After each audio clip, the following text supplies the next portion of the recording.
like your hand tools, your demolition, water cutoffs. Coming over this way, this thing pops open. And we got more tools. Axes, all sorts of stuff. Pike poles is what we used to like get in the ceilings and stuff like that. Like if there's like a fire in the ceiling, right? Yeah, we gotta tear down the ceiling sometimes and tear over walls to get the fires. But nothing really crazy, a lot of lighting and power stuff for the rest of it. And then we have an assortment of ladders down the back. I know nothing about wrestling. There's an assortment of different ladders in the back.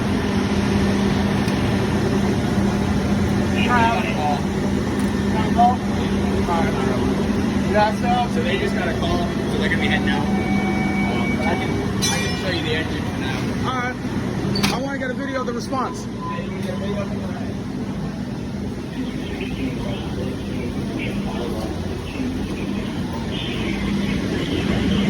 They got a response. Okay. What the?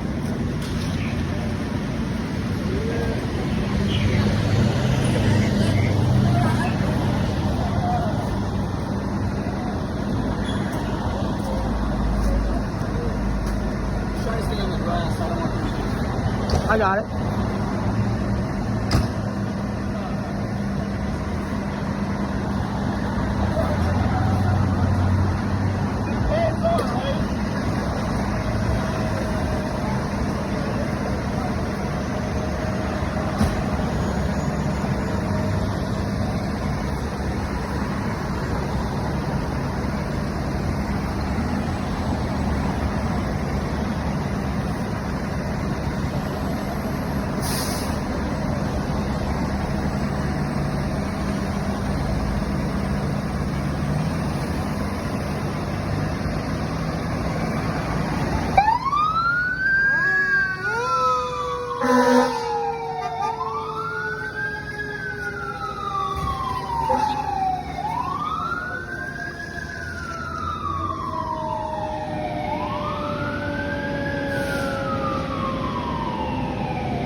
stuff to stabilize cars, hydration, more air packs.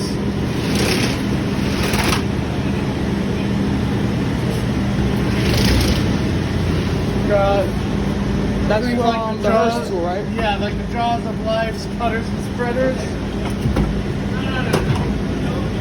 They're actually pretty solidly heavy. You want to hold it?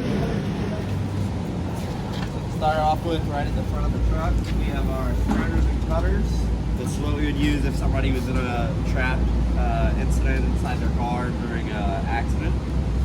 So we could use this to cut doors off, cut the roof off, spread the dash away from their legs. We can use it for a number of things, different techniques.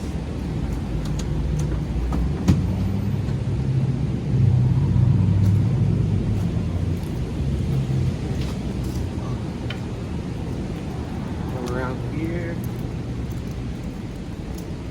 inside the cab, up top here we have a bunch of our meters in case we go to any sort of gas emergencies at all. Of course, our SCBAs, and we also have medical equipment on here, including a kit called a cyano kit, and it separates the cyanide molecules off of people's hemoglobin after a fire incident. So we'll typically give them that if they've been in a smoky situation inside the house. And here we just have our tools set up.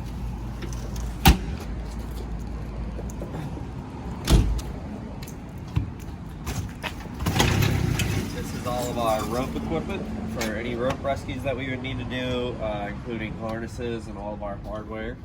Of course, our water can and a couple of tools in here as well. Also a rope bag here.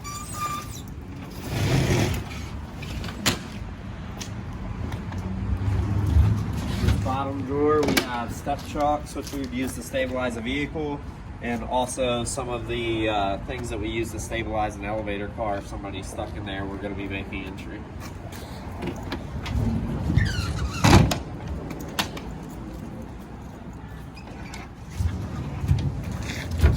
Here we have airbags and our air hoses. We would use these to lift anything off of a trapped occupant, whether they have a appendage stuck under a car, or a concrete barrier, anything that could fall on somebody. We could use these airbags to lift. When we do that, we typically use stacks of wood cribbing to capture our lift each time.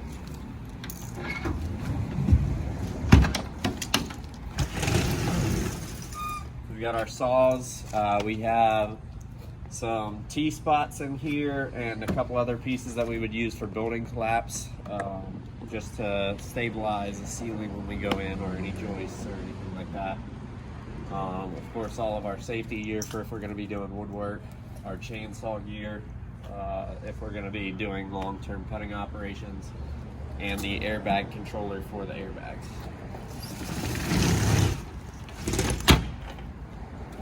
And here's just the compressor that fills the air banks. So at most fires, the rescue's last assignment of the fire will be air ops. So basically airing out the building from the smoke. No, so the ladder's typically that. Oh, okay. For the rescue, our last bit is going to be filling up all the air bottles for all the companies that have been operating in fire. Got it. But the ladder will typically use their fans to clear out all the smoke in the building. So far, the biggest fire I've ever gone to in New York was a 5th alarm. By far, nice. the whole 6th floor, no, from like the 3rd floor up was on fire. Wow. It was in a 6-story multiple dwelling. Oh, really? The meter, we do have a meter in there that reads HCN. We'll typically take that through the house at the end of the fire to make sure that it's clear for the inspectors to go in without being of a breathing apparatus. And here we have equipment to stabilize a vehicle, or to do dash lifts. So we have hydro rams in here. We have a couple of stabilizers that we can put on the pillars themselves for us to put the hydro ram on. And then we have a second set of cutters that come off the back of the rig here.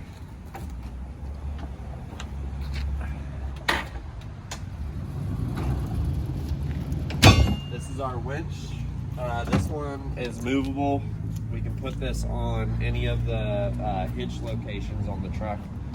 We have various locations to put them, from the back, a couple on the side, and the front as well. This is just a portable generator for anything that we might need to use.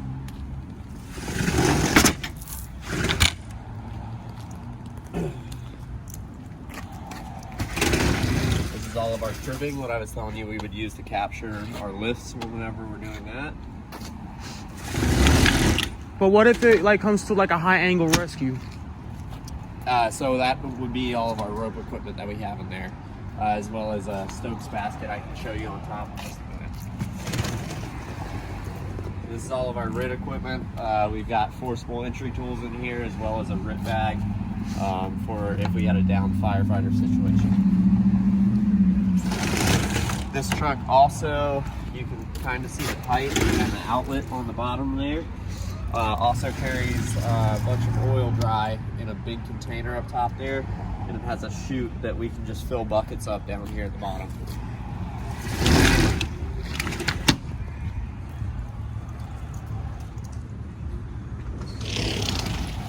Here we have all of our chains, come-alongs, jacks, there's bottle jacks as well, and then we have stabilizing equipment.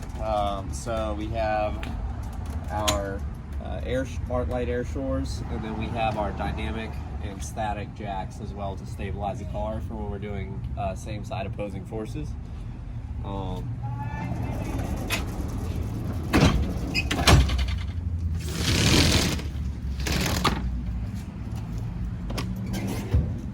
Down here, we have all our pickets if we needed to set up a picket system for stabilizing a vehicle if we don't have anything strong enough, or if we were doing low angle rescues.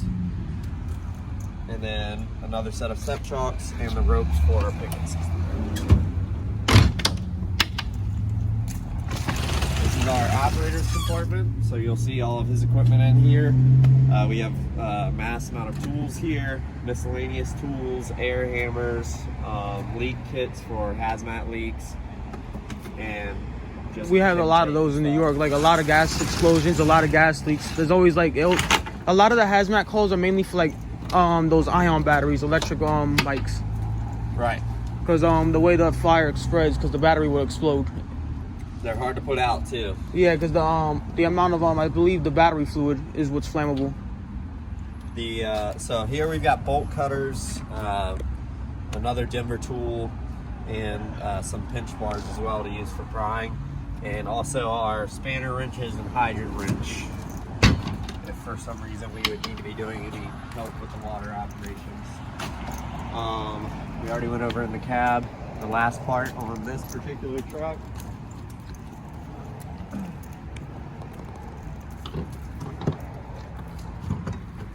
I can't have you come up here just for safety issues. Yeah. I can kind of show you how this works. So up in this compartment, we have 4 compartments like this up here that open this way. This is all hazmat equipment like booms, and any type of add and absorbents that we need. We have some long 6x6s here for trench rescues if we need it. We have ventilation equipment for all of our confined space rescues. Oh, we got a lot of those over there too. Usually.